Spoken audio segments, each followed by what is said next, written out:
будете ли абьюзить своих коллег? Ты говорит, ну вот я-то получила образование в Англии, а вы что здесь сидите? Челядь, что я учусь за деньги британских налогоплательщиков, а у самих британцев нет возможности учиться за деньги госбюджета. Как в Казахстане с этим всем борются? У разных программ у них есть разные инструменты, как людей потом заставить вернуться. Почему они там остаются? Если вы хотите снять подкаст, ссылка в закрепленном комментарии, мы с удовольствием приедем и поможем вам отснять подкаст до 4 персон. Блин, слушай, ну это на самом деле офигенная тема, что людей, хотевших отснять подкасты, очень много. Но, например, вкладываться в оборудование, и таких людей мало. А в частности, вот, например, я буду про тебя знать, что если мне нужно что-то будет снять, я по-любому тебе позвоню.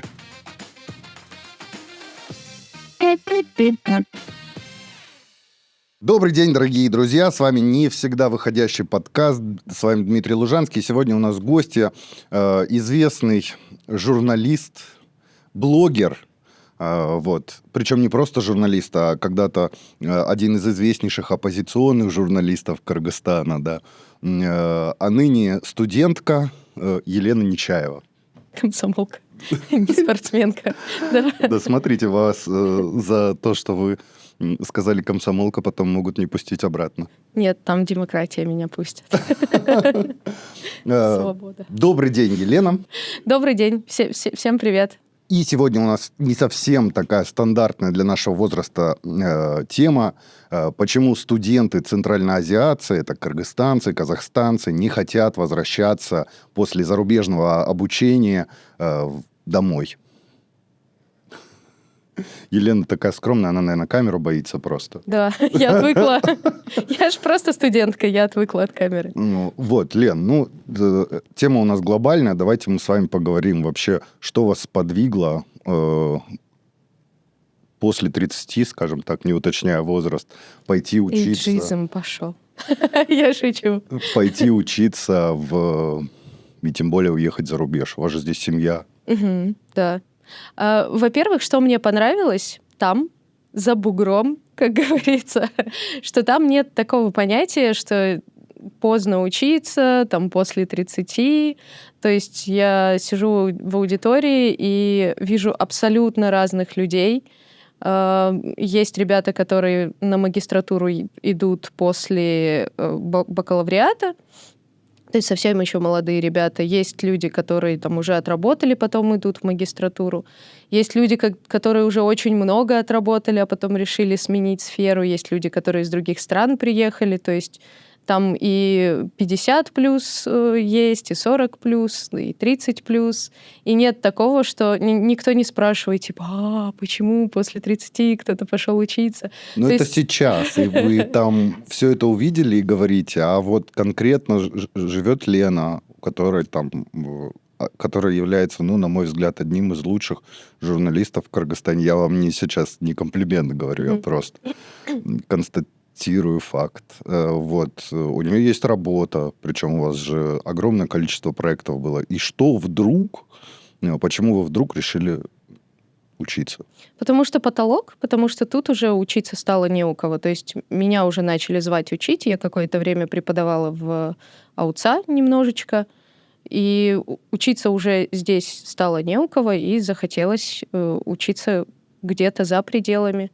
И, естественно, если есть такая возможность, а зарубежные программы — это классная возможность, ты можешь учиться бесплатно за рубежом, не очень легко туда попасть, но если такая возможность есть, то, мне кажется, грех не воспользоваться. Появилась у вас возможность, но все-таки вот эти чувства, это же шаг такой колоссальный. Вы на 2 года поступили? На 1. На 1 год. Расскажите вообще, на кого вы поступили хотя бы? Я поступила на специальность Digital Media Management в университет в Лондоне, называется Birkbeck. Его мало кто знает, он вообще не престижный. Я его выбирала чисто по наполнению самой программы. Я смотрела, какие там предметы, какие там примерно преподаватели, смотрела их профили в LinkedIn, и мне было важно, чтобы это были люди практикующие, и мне очень повезло в этом плане. Я называю свой университет Шарага, потому что вечернее образование у нас. Мало того, что магистратура — это и так не полный день ты учишься, а здесь еще и вечернее. То есть у меня пары идут с 6 до 9. И университет — это необычная вещь для магистратуры и для Великобритании в целом. Я таких больше не видела университетов. Вот. И он рассчитан на людей работающих. И преподаватели все люди тоже работающие, специалисты из сферы. Digital Media Management. Я, когда поступала, хоть и изучила программу и сайт, и описание всех курсов, которые там есть, до конца все равно не понимала, что меня там ждет. Но в итоге оказалось круто. Это смесь менеджмента, маркетинга, брендинга, UI, UX дизайна, дизайн мышления. В общем, в тебя за год впихивают очень-очень много. А почему вы вдруг решили журналистику поменять на маркетинг?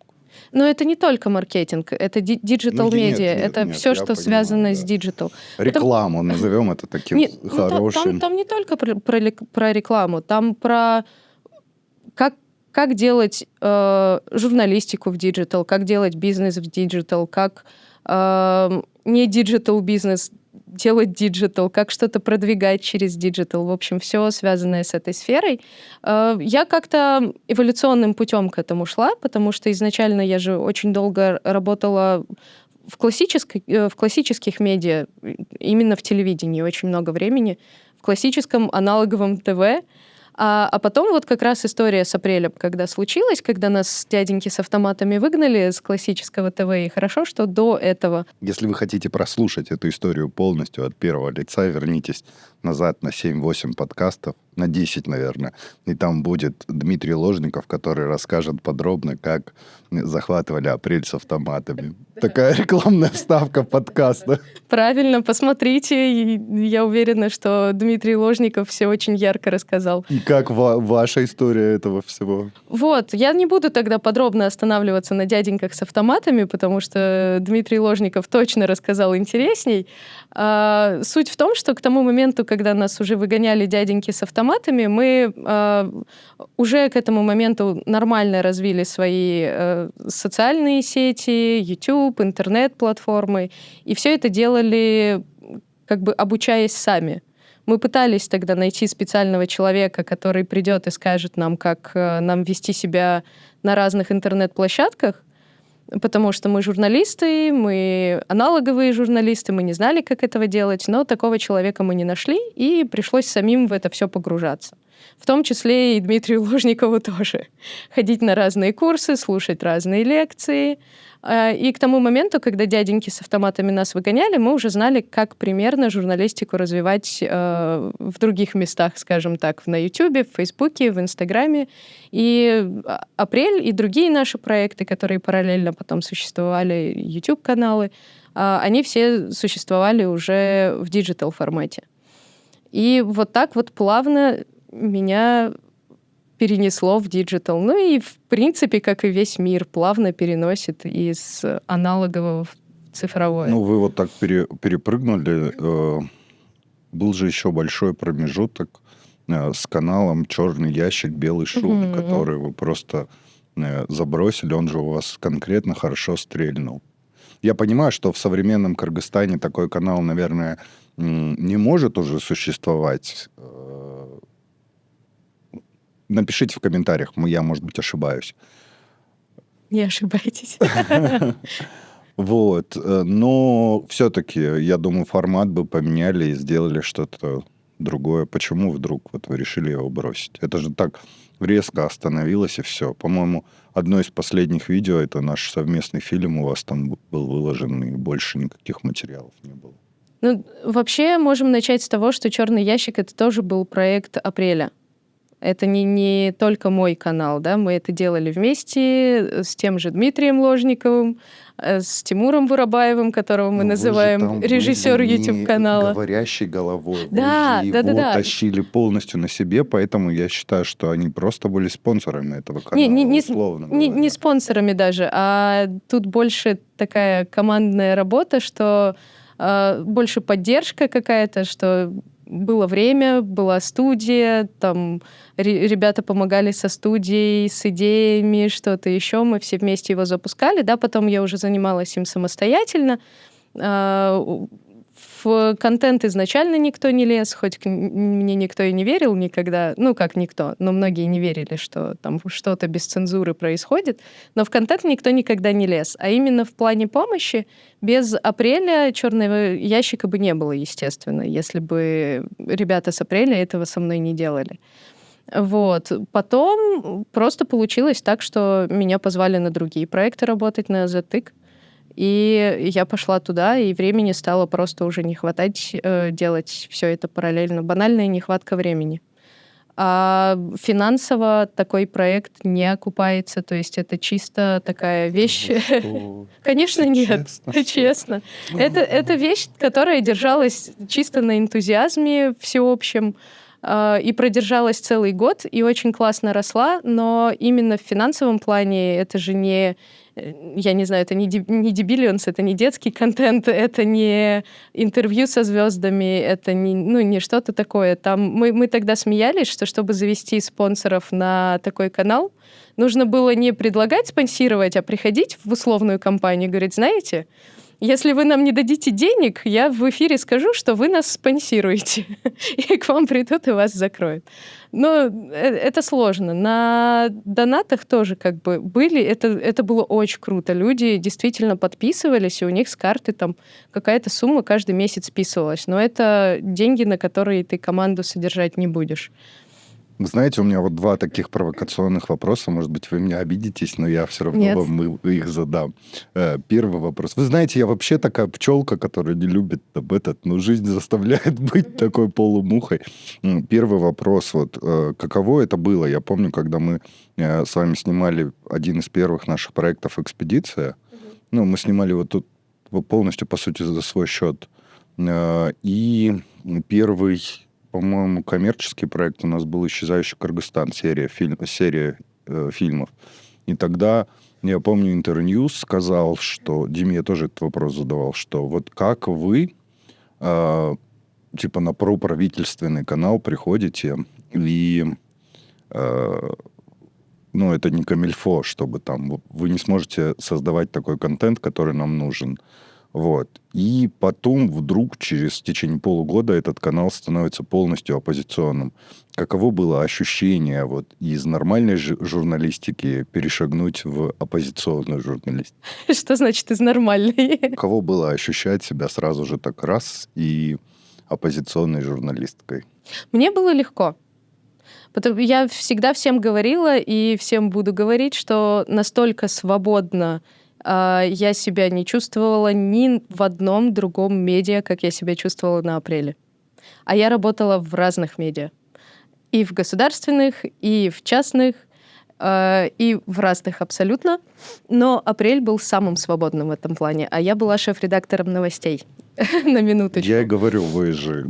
каково это ощущать себя вдруг как... Для нас, по сути, с точки зрения редакционной, особо ничего не поменялось. Нас, когда нанимали, в том числе меня, нам сказали, можно все, трогать можно кого угодно, не трогайте там какие-то глобальные государственные проекты, что-то такое, что-то такое важное, да. Остальное, в принципе, у нас... Запрещенных людей, которых нельзя звать на канал, нет. Людей, которых нельзя, грубо говоря, обсирать, нет. Можно все. Мы такие, окей. У нас даже была... апрель — это Атамбаевский канал был. И у нас изначально была договоренность, что если кто-то не в прямом эфире, а даже в записи говорит что-то плохое про Атамбаева, мы это принципиально не вырезаем. Вот. Ни один другой канал, который принадлежит политику, никогда бы такого не сделал. Один раз пришли ребята с СДПК, какие-то партийцы. Они почему-то решили, что апрель — это их канал. Почему-то им так показалось. И они пришли в редакцию и начали говорить, какой сюжет нам сделать. Что-то в середине дня. Мы толком ничего не поняли. Я пошла к шефу, говорю, вот такие ребята пришли. Он пошел еще одному шефу. Все, больше к нам никто из партии не приходил.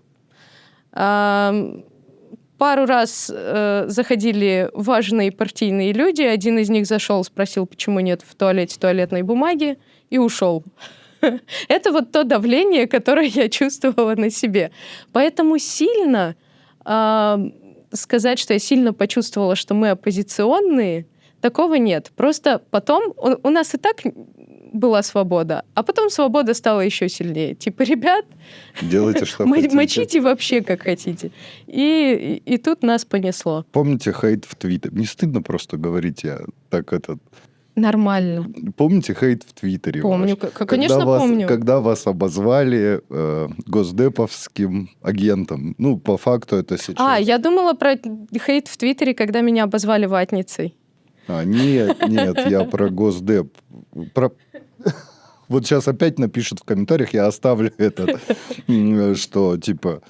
Да, я ватник. Я не знаю, Лена ватником ее нельзя назвать, потому что она учится за рубежом, но за рубежом тоже... У меня очень веселая ситуация в этом плане, потому что есть часть людей, которые называют меня госдеповской. Вас назвали госдеповским агентом. Часть ватницей, да. По факту, насколько я знаю, да, вы работали, там у вас было огромное количество разных проектов, часть из которых, там, возможно, были в спонсорах Госдеп. Невозможно, да. Были, да. Но это же не значит, что вы же делали все равно, продолжали то, что хотелось вам, насколько я понимаю. Вот. Каково было пережить вот этот весь хейт? Там же вообще, по-моему, сильный хейт был. С Госдепом не так сложно, на самом деле, было пережить хейт. Это нормально, всех так называют. Тем более, что, по факту, да, у меня было много проектов, которые финансируются США. И я много раз людям говорила, если Вануату захочет мне финансировать такой проект, я сделаю это на деньги Вануату, пожалуйста. Но, к сожалению, нет. Вот. И я за что люблю... или любила, я не знаю, как дальше будет развиваться ситуация в журналистике в Кыргызстане. Мне чем нравился вот этот вот плюрализм, что есть много разных СМИ, и я всегда за то, чтобы их было много разных там американских, европейских, российских, китайских, я не знаю, там самое важное, чтобы были отечественные, кыргызские. Классно было бы, если бы были просто частные, которые бы работали как бизнес. Вот. Это в том, что журналистам не нужно быть продажными. Они могут выбирать, что им говорить, и у них найдется на это, спонсор, который готов это оплатить. Что они считают правильным. Да, и раз мы заговорили уже о ватниках, а вторая часть этого же, то есть каково ощутить себя было после госдеповским агентом вдруг ватником? Так, смешанные чувства. Я все время шучу, что у меня два телефона. На один мне Байден звонит, а на другой Путин. И я вот все время такая, так, подождите, Владимир Владимирович, сейчас у меня тут Байден, он не может слова связать нормально. Я сейчас с ним договорю и к вам вернусь. Так все-таки в вашем понимании, что такое кыргызская журналистика? Это вот вы сами ответили сейчас, но можете это зрителям проговорить? И вообще кыргызское СМИ, какое оно должно быть? Какое бы мне хотелось, чтобы оно было? Мне бы хотелось видеть больше частных СМИ, которые зависят от бизнеса больше, от рекламы. Но так как рынок у нас слабый, очень сложно ждать, что у нас будут... то есть очень мало СМИ, которые способны выжить. Я бы очень хотела, чтобы местные СМИ могли выживать без иностранного вмешательства. Это было бы очень круто. Это же невозможно, вы понимаете? Да, я понимаю, что это невозможно. 90% всех проектов, а то и 100%. Да, и очень бы хотелось, чтобы государственные СМИ тоже были такими, которые бы обслуживали нужды населения. Но это тоже невозможно. Потому что, ты ездишь по разным странам, и все везде, в каждой стране ругают свои государственные СМИ. И везде называют свои государственные СМИ машиной пропаганды. Но от этого никуда не уйдешь. А что по факту есть пропаганда? Что нам нужно? Стабильная жизнь или свобода? Вот поэтому из-за того, что я не верю в объективную журналистику, я могу с кем угодно и долго на этот счет спорить. даже если в уставе СМИ прописана объективность, но если это СМИ кому-то подчиняется, какому-то иностранному государству или какому-то бизнесмену, это все равно уже не объективность. И поэтому я за то, чтобы было много разных СМИ, много разных необъективных СМИ, чтобы, потребляя информацию из вот этих много разных необъективных СМИ, человек мог собрать себе более-менее какую-то картинку, которая будет отражать как-то реальность. Потому что если останется там правая сторона, но не останется левой, то, будет плохо. Или как там, тень и свет, да, тоже. Одно без другого не может существовать. То, что меня триггерит, да, почему в советское время не говорили там о катастрофах, о пожарах и о тому подобном? Да просто, чтобы люди не боялись. Вот, потому что это же все вызывает огромное количество эмоций, огромное количество переживаний, и не всегда это хорошо. Сейчас все живут в стрессе. А почему этот стресс происходит? Потому что ты открываешь, и там ни одной положительной новости. Это же вообще дичь какая-то.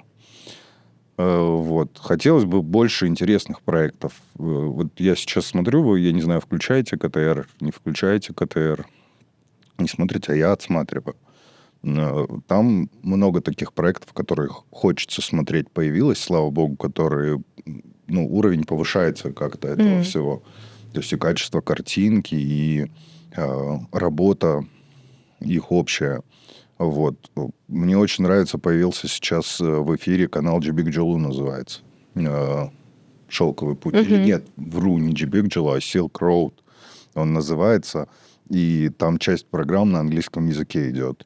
Это казахский, насколько я понимаю, проект, но охватывающий Центральную Азию и рассказывающий много. Там огромное количество интересных документальных фильмов. Что-то типа Russia Today. И что вы думаете вообще об этом количестве негативных новостей? Как вы считаете, нужны они или не нужны? Я думаю, что нужно все, что есть. То есть я против цензуры. Я против того, чтобы что-то запрещать. Типа запрещать ТикТок, потому что у тебя дурацкая лента, а дурацкая лента у тебя, потому что ты сам такой. То есть алгоритмы ТикТока же, они настроены под тебя. Алгоритмы ТикТока предлагают тот контент, который будет интересен тебе. И если депутату стыдно смотреть что-то в ТикТоке со своими детьми, то ему надо задуматься о том, какой он человек и что он там вообще смотрит, потому что ТикТок под него ленту затачивает. У меня была нормальная лента ТикТока, например. Но я, тем не менее, ТикТок удалила. Я удалила ТикТок недавно, уже несколько месяцев, до того, как его в Кыргызстане запретили. Удалила Твиттер, удалила Фейсбук. Не свои странички, а именно приложения с телефона. Потому что поняла, что трачу очень много времени на это. Да. Я почистила свою ленту в Инстаграме до такого состояния, что у меня там практически ничего нет. Вы удивитесь, у меня один источник информации о Кыргызстане. Угадайте, какой? Апрель? Да. Скрытая реклама Апреля. Вот. Просто потому, что я знаю людей лично, которые его делают, и все, и я им доверяю. Я когда читаю новости, я даже примерно знаю, кто их писал и в каком настроении. Вот. Потому что это ваша редакция, это ваши... Азатык. Я оставила себе один. То есть Азатык так к вам не прикипел, как Апрель? Но Апрель родные. Нет, я к тому, что я просто решила, что одного источника информации мне хватит. И они в целом, Апрель так много не выпускает новостей. И это не засоряет твое информационное пространство. То есть они выбирают прям самое главное, чего хватает, чтобы прям совсем не оторваться от реальности, но в то же время не засорять свою жизнь, не засорять свое пространство информационное. Я раньше ненавидела таких людей, каким человеком я сейчас сама стала. Потому что я всегда была в курсе всех новостей, мне все было важно, что происходит. И когда мне кто-то говорил, что я не в курсе, я говорю, как? Ты же гражданин этой страны, и ты не знаешь, что вот это творится, и вот это творится. А потом я поняла, что это очень большая нагрузка на психику, и Я очень сильно почистила все свои соцсети, и в том числе от развлекательных каких-то вещей. ТикТок удалила просто полностью. Там не было никаких новостей, просто это дыра, в которую ты влезаешь и тратишь там время. Плюс, когда ты учишься, опять же, на Digital Media Management, ты понимаешь, начинаешь вникать в то, как работают алгоритмы этих соцсетей, как это все задумано, как это все устроено, как это и кому выгодно экономически, и уже не хочешь в этом всем участвовать. Вот, поэтому у меня остался только Инстаграм, по-моему, из всех социальных сетей на телефоне, и все. А как же диджитал?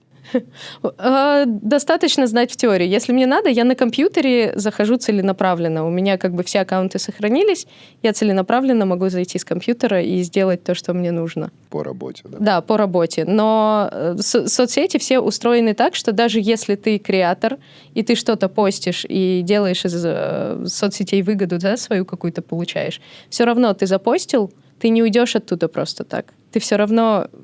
Все настроено так, чтобы ты что-то пролистнул. Чтобы ты провел там больше времени, чем ты планировал. А как же понятие насмотренность? Допустим, в документалистике очень важно понятие насмотренность. Вы же знаете, что это такое. Я вам что объяснять буду.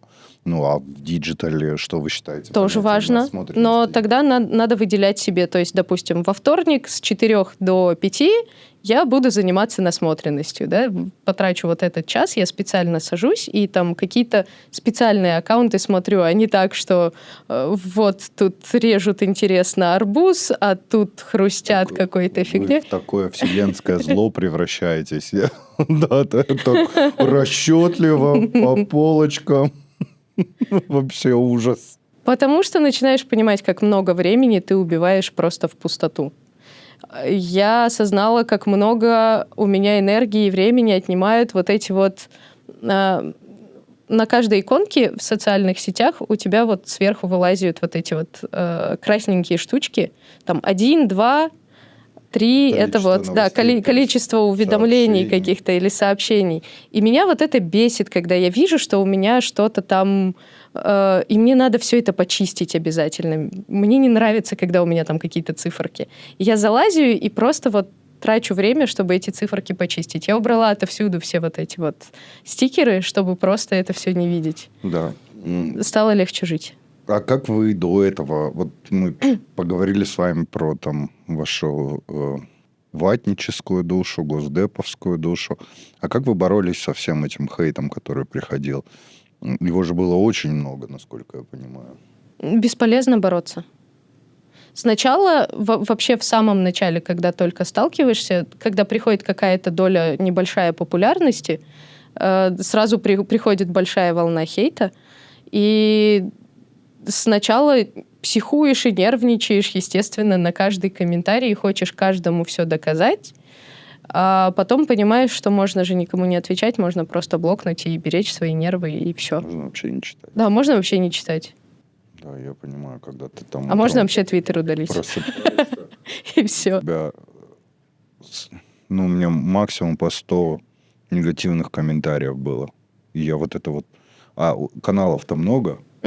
И там у тебя один залетать начал, негатив пошел. Ну, вы же понимаете, как это работает. По-другому это не работает. То есть тебе чтобы что-то сделать, надо пройти вот этот промежуток хейта. Вот, буквально несколько дней назад я писал футболисту, он очень хорошо сказал, не помню, как зовут, вставлю сюда вот фрагмент, ну, не мой подкаст тоже. Вставлю ссылку на этот подкаст. Так вот, он очень четко сказал. Вопрос был такой, как помочь молодым... Какой совет вы можете дать молодым спортсменам? Он однозначно сказал, не заходить в соцсети и не читать комментарии. Потому что сегодня ты бог для этой аудитории, а завтра ты вселенское зло. Вот просто и банально. Банальный ответ. То же самое, я думаю, в журналистике. Ну, оно везде так. Ну да, везде, где человек становится чуть-чуть плюс-минус публичным. Известным, да. Вот. Перейдем к нашей основной теме, а то мы с вами будем сейчас... Про хейтеров можно долго говорить. Да, говорить. Но, честно, я со временем пришла к такой мысли, что, мне так жалко этих людей. Какая скучная у тебя должна быть жизнь, чтобы ты пошел, посмотрел, и совершил какое-то действие, написал какой-то комментарий и написал его негативным. Я вот пишу комментарии крайне редко. Мгм. И если я там посмотрел видео, ну вот оно мне действительно понравилось. Там, да, я смотрю блогеров, я люблю соцсети, я YouTube вообще просто обожаю, потому что у меня цель из жизни так и не ушла. Минимум еженедельно я смотрю 2-3 документальных фильма, это само собой разумеющееся. М. Вот. И там, чтобы я написал комментарий, это должно что-то такое сверхъестественное произойти. Я думаю, вы тоже не пишете комментарии. Не, если мне что-то нравится, или если я вижу там классный какой-то контент, чтобы его чуть-чуть вверх подбустить, думаю, я капельку капну сюда, чтобы он чуть подлетел вверх. Вернемся к нашей основной теме. Ответьте на вопрос сразу, чтобы привлечь зрителя. Вы все равно, вы-то решили возвращаться или Да. не решили? Я не решала. Я изначально у меня не было мысли, вернусь я или нет. Я, конечно, вернусь. Ну, желания не было остаться. Мгм. Ну, у меня и мысли не было, что я хотя бы в теории соберусь там остаться. Почему именно Англия? Почему именно Лондон? Потому что была возможность, я подавала... У нас, по-моему, есть 3 программы, на которые у нас можно податься на магистратуру за рубеж. Чивнинг, Фулбрайт и Erasmus. Вот Чивнинг — это Великобритания, Фулбрайт — это Америка. Я подавалась и на Чивнинг, и на Фулбрайт. На Чивнинг я подавалась 2 года подряд, на Фулбрайт 1 раз подавалась. Но это не госпрограмма. Еще Нет. есть госпрограмма. Да, есть госпрограмма. Сколько стоит ваше обучение? Контракт в универе... У меня дешевая шарага по сравнению с остальными. Она стоит чуть больше, там, 18 с чем-то тысяч она стоит в год. В год. И Фунтов. Ваш, это порядка 20-22 тысяч долларов, да? И Какие-то универы стоят, средненькие, в основном там 25-27 какие-то стоят что в покрывает ваша Великобритании. программа? Они полностью оплачивают обучение и платят стипендию, которая хватает на то, чтобы снять жилье и по-студенчески пожить. Сколько у вас стипендий есть? А я не могу озвучивать. Вот это я не могу озвучивать. Потому что контракт универа, он есть у них на сайте, он висит, а сумма стипендии — это закрытая информация. Да-да-да. Вот. Но ее хватает на то, чтобы оплатить мою общагу и чтобы... Я не представляю, прожить. Лондон — это один из самых дорогих Да. городов. Я учился, то есть Академия оплачивала нам обучение в Токио, и я помню, на что хватает этих денег. Для меня было дикое. Это был какой-то 12 или 13 год. Зарплата в университете у меня была 7 тысяч, как у заведующего лабораторией. И чтобы покушать в Токио нормально, надо было потратить 7 тысяч сомов. Мгм. Один раз. Я думаю, у вас сейчас цены не изменились. Понятно, понимание и доход вырос, но все-таки это же вы кушать готовите сами себе? Да. Или- Да, потому что в кафе там или там даже фастфудом очень дорого питаться, тогда стипендии не хватит. А продукты в супермаркетах, в принципе, цены такие же, как в Бишкеке. На что-то цены дешевле. То есть я могу там какие-нибудь ананасы, авокадо есть за очень дешево там. Из дорогого супердорогое жилье в Лондоне, бешено дорогое жилье. И нет такого, что поживу я где-нибудь в районе подальше и сэкономлю деньги. Ничего не сэкономишь. Ты из-за того, что транспорт очень дорогой, ты то, что будешь ездить, ты проездишь то же самое. Автобус 1,75. Это, если на 100 грубо умножать, фунты, 175 сомов автобус. Метро от 2,70. Это 270 сомов метро в одну сторону. Вот. Жилье от 700 где-то фунтов за комнату. В общежитии или комнату в квартире. 700, 800, 900, 1000. Вот такие примерно цены на жилье. И это, естественно, не квартира, это комната. А путешествуете тогда на что? Я же умею дешево это делать. Я ищу дешевые варианты. Я студент. Студентам, кстати, очень большая скачуха на все. То есть у меня есть карта студента для железных дорог, есть какие-то скидки на автобусы. На самом деле по Великобритании классно путешествовать. И даже со стипендией, которая достаточно ограниченная, и при том, что все дорого, можно находить какие-то варианты. У меня есть карточка студента на поезд. Я ищу дешевые билеты на поезда или билеты на автобусы. Это чаще ехать в 2 раза дольше и неудобней, но в 2 или в 3 раза дешевле. Вот. Ночую в хостелах. И так можно поездить в разные места. И, в принципе, когда транспортная система очень хорошо развита, ты можешь в один день, это называется day trip, ты сегодня выехал рано-рано утром и вечером вернулся, и ты посетил какое-то место, там съездил на побережье или в другой город съездил, или в замок какой-то. Ну да. Так и за пределы острова тоже классно. У нас просто паспорт слабенький, и на все надо получать визы. А так бывает такое, что... В Шотландию, допустим, можно с этим паспортом? Да, конечно. Шотландия, Северная Ирландия, Уэльс, это все можно. И в Европу многие ездят ребята, студенты, потому что бывают скидки, когда билет, допустим, в какую-нибудь европейскую страну стоит 9 евро. И там выходит так, что у тебя дороже выходит поезд до аэропорта, чем твой билет на самолет. Мы в такие плюсы не верим. Мы знаем, что лучше Кыргызстана жить негде. Вот я об этом думала, что Кыргызстану бы было классно, чтобы чуть-чуть поразвитей транспортная система внутри для того, чтобы посещать какие-то места. Чем занимается наш Садыр Нургужевич? Я же говорю, я новости не смотрю, я не знаю, чем он занимается. Смотрите, вот вы сказали, что вы здесь уперлись в потолок. Угу. Это действительно так, потому что вы были надо понимать, что вы ушли с Азаттыка, вы были шеф-редактором кыргызского... Нет. Не шеф-редактором. Я ушла с Азаттыка, я была продюсером 2 программ. Женской программы и молодежной программы. На кыргызском языке. На кыргызском языке. Почему вы здесь в магистратуру не поступили? Вам не нравится уровень нашего кыргызского образования? Нет, не то чтобы не нравится, но... Ну да. Нет, но я думаю, что вряд ли бы я здесь получила что-то супер новое. А вот как вы оцениваете вообще свое базовое образование? Мы с вами закончили Кыргызско-Российский славянский университет. Угу. Вот, у нас примерно одинаковое базовое образование, потому что мы плюс-минус в одно время учились. Плюс-минус те же самые люди нас учили. Я свой уровень образования полностью доволен, своим образованием я полностью доволен, если бы мне предложили опять, то есть была бы возможность вернуться во времени и сделать то же самое, я бы поступил туда же и, безусловно, думаю, что получил бы такое же прекрасное образование. Что вот вы по этому поводу думаете? Я тоже. Я тоже очень довольна и университетом, несмотря на большие косяки инфраструктурные славянского, на ужасные корпуса.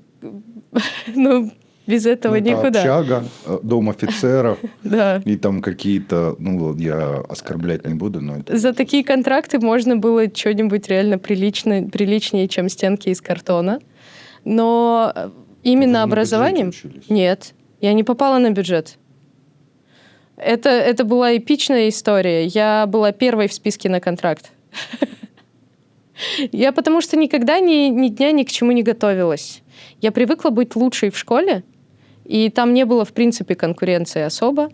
Я не готовилась к выпускным экзаменам толком, я не готовилась к ОРТ. У меня было... В итоге я набрала 206, по-моему, баллов. И потом я уже задним умом думаю, если бы ты хоть пару часов потратила на подготовку, у тебя бы был золотой сертификат, и ты пошла бы вообще куда угодно.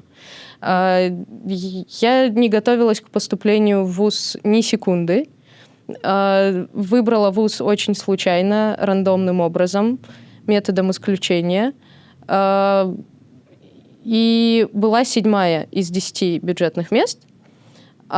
И уже радовалась, что попала на бюджет. Меня уже все родственники... Да? Нет, меня уже все родственники поздравляли. На журналистику не кидали талончики.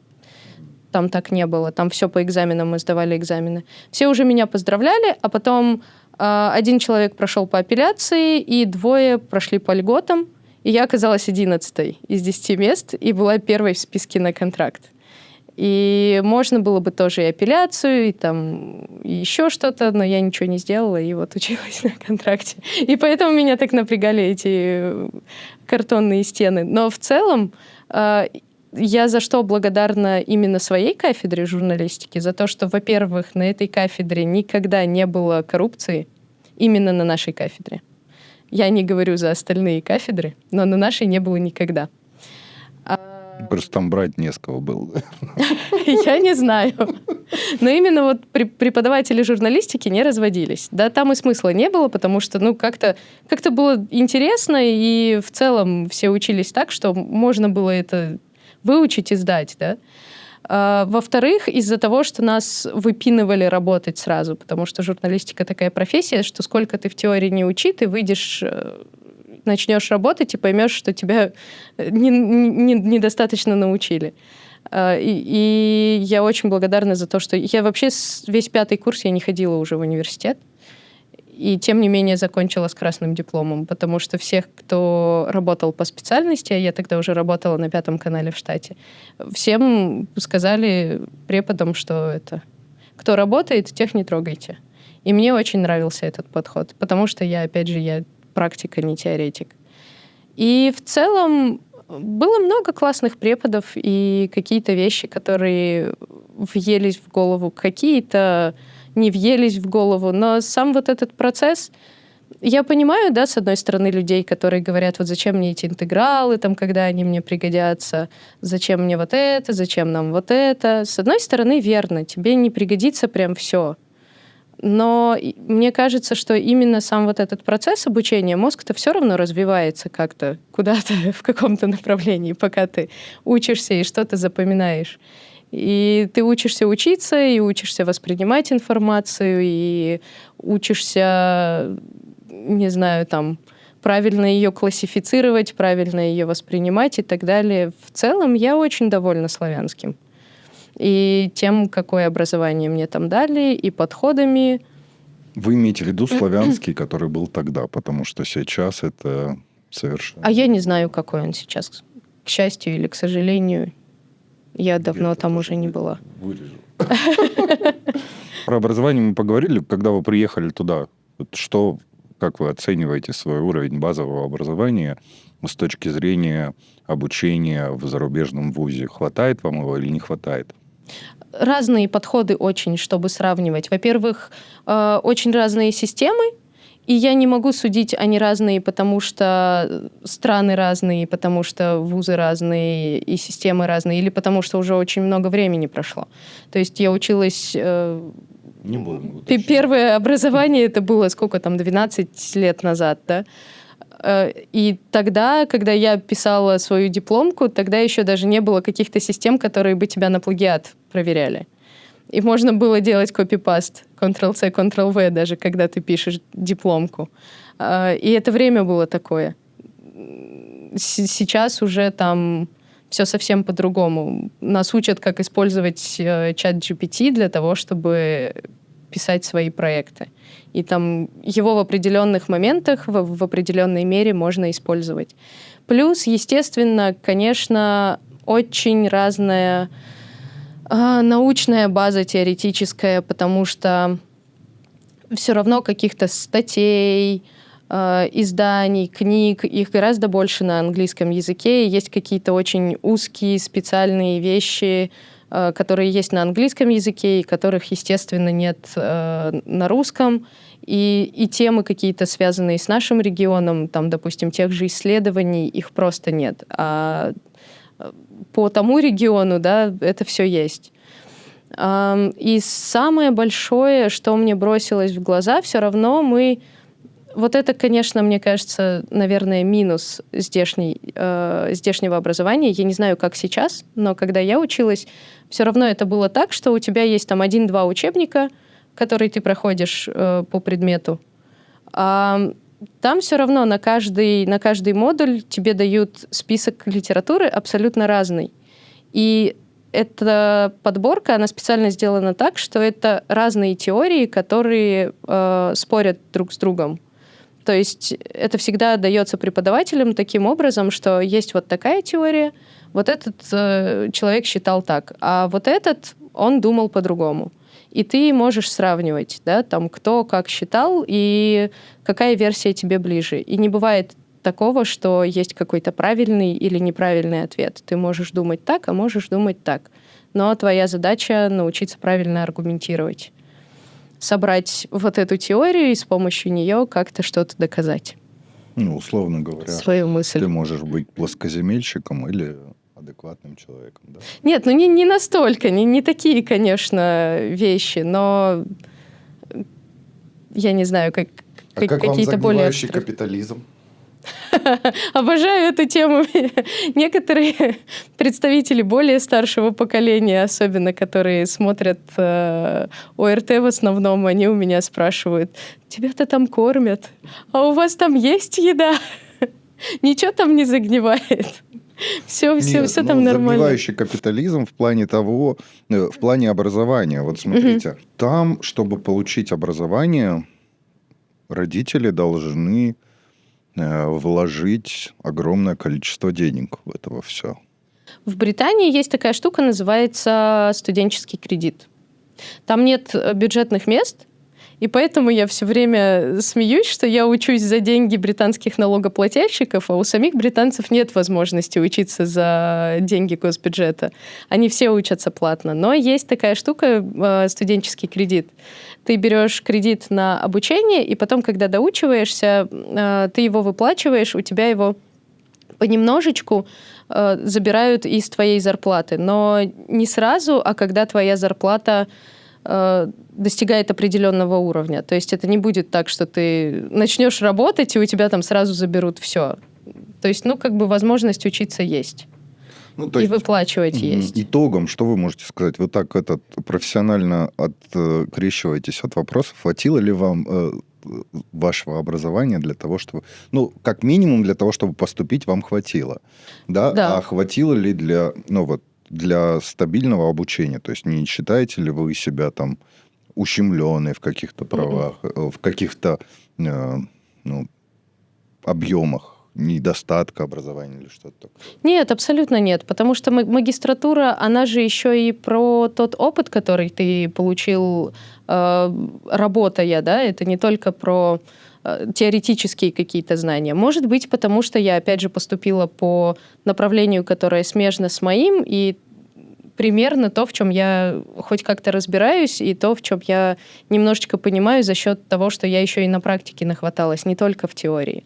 Если бы я чисто закончила теорию и пошла сразу, не знаю, как бы это было. Но сказать, что я себя чувствую как-то ущербно после славянского в Великобритании, абсолютно нет. Я прям это в нарезку вставлю. Нет, я себя прекрасно чувствую со своим уровнем образования. Я не глупее остальных уж точно там в своей группе.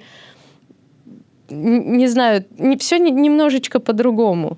Единственное, что сложно было чуть-чуть привыкнуть к другой системе. То, как именно сам процесс обучения, он по-другому простроен. То, как требует писать эссе, как ты должен писать эссе, как ты должен писать выпускные работы, какие там требования по цитированию, эти все сложности и так далее, мелочи какие-то такие. То есть я отдельно там не получается. Да нет, можно и халявить, мне кажется, тоже. Я просто не умею. Я отдельно проходила какие-то мастер-классы, курсы, как правильно учиться, грубо говоря. Study skills, да. Училась учиться. Но, в принципе, все вполне реально. Что бы вы посоветовали нашим преподавателям, какие элементы выводить в обучение, чтобы этот студент, уехав в магистратуру или на второе высшее образование в Европу, захотел вернуться обратно сюда? Да, я думаю, это от преподавателей-то не зависит. И я не могу себя прям преподавателем назвать. Я полгода повела один курс, и он был такой больше практический, то есть ремесленнический, как монтировать, как снимать. Не сказать, что я прям преподаватель. Они называли меня профессор, и меня это веселило. Я такая, я профессор. Вот вы теперь будете магистром. То есть Ну да. ежегодно, наверное, 1,5-2 студентов уезжает за рубеж у нас. Много остается там. Почему они там остаются? Я из тех, с кем я общалась, я не могу тоже сказать, что большинство остается или меньшинство остается, или там многие хотят остаться. Но из тех, с кем я общалась, многие хотят остаться, хотели бы. Основная причина, что люди начинают видеть больше перспектив просто. То есть ты выезжаешь и понимаешь, оказывается, вот так можно, оказывается, вот такое бывает. И, видимо, вот это начинает больше привлекать. Ну и, естественно, какие-то бытовые вещи, какие-то культурные вещи, инфраструктурные вещи. Это все реально может То есть приплетать те самые людей. госдеповские печеньки, да? Ну, я не знаю, Британия это не госдеп, но... Нет, условно говоря, Америка или Европа. Я же не говорю только про Британию. Угу. Мы же с вами глобально замахнулись о теме, да. Вот вы буквально, когда мы думали об этой теме с вами, разговаривали, у вас был очень интересный фидбэк такой ко мне по поводу того, как в Казахстане с этим всем борются. Угу. Вот. Можете об этом рассказать? Ну да, у разных программ у них есть разные инструменты, как людей потом заставить вернуться. То есть у чивнинга, вот эта вот система сдержек, да, таких, у чивнинга это то, что в Британию ты не можешь потом остаться, потому что тебе не дадут визу. 2 года по правилам программы мы должны прожить в своей стране. Они, конечно, не могут проверить, живешь ты в своей стране или ты уехал в другую страну, но визу Британии они тебе не дадут. А если вы клубнику там решите собирать, тоже не? Тоже не дадут. Потому что, там связаны, видимо, как-то базы, и, я визу, допустим, в Британию 2 года не получу. Туристическую, может, получу, а так нет. Вот. Но я и не хочу. Я изначально не хотела уезжать, и не хочу туда уезжать, и оставаться там не хочу. А у Казахстана госпрограмма, она называется «Болашак». Они тоже отвозят за госденьги студентов учиться. Они обязаны оставить в недвижимость, в залог какую-то недвижимость, чтобы точно гарантировать, что они потом вернутся. Насколько я знаю... Квартира, да? Да. Вот. Насколько я знаю, у Кыргызстана госпрограмма же тоже работает, и, насколько я знаю, там никто никакой залог не оставляет. И я не знаю, есть ли статистика по возвратам и так далее. Я вам скажу такой интересный пример. У нас есть 2 канал про успешных женщин в Кыргызстане, к сожалению, на который вы не захотели идти на интервью. Я не успешная. Потому что вы не успешная женщина. Вот, вы же студентка еще. Да. Там была такая эджешка, наверное, я скажу все-таки, которая еще при первой программе в Акаевской, когда это все начиналось, она уехала в Швейцарию обучаться сыроделию. Вернулась сюда, и сейчас она... То есть она один из соавторов, наверное, правильно будет сказать, тильзитского сыра. Все знают в Кыргызстане тильзитский сыр, вот она его сделала. И сейчас она занимается таким монументальным построением сыра. То есть весь сыр, который в Кыргызстане выпускается, она имеет какое-то отношение практически ко всему. То есть я понимаю, насколько важно отправлять студентов учиться за рубеж. Но не менее важно заставлять их возвращаться обратно и показывать, что нужно выстраивать наше общество в Кыргызстане правильно и привозить сюда какие-то правила той игры, условно говоря, той манеры работы, для того, чтобы поднимать как-то свою страну, потому что мы с вами живем в стране 3-го мира. У меня немножечко другие мысли на этот счет. Мне кажется, не надо заставлять возвращаться. Потому что, если заставлять, не будет толка. Даже если человек уедет, даже если он, пусть поживет там, пусть поработает даже там какое-то время. Мне кажется, что... Я знаю много людей, которые хотят остаться, но в то же время я знаю много историй людей, которые остались, поработали, пожили, и все равно их потом потянуло на родину, именно потому что, вот когда разговариваешь с людьми, вот в благополучных, больших, классных странах, в развитых экономиках все круто. Ну как, не все круто, естественно, но много плюсов. Но в то же время есть ощущение, что ты не можешь что-то прям колоссально изменить. Ты все равно будешь винтиком в системе.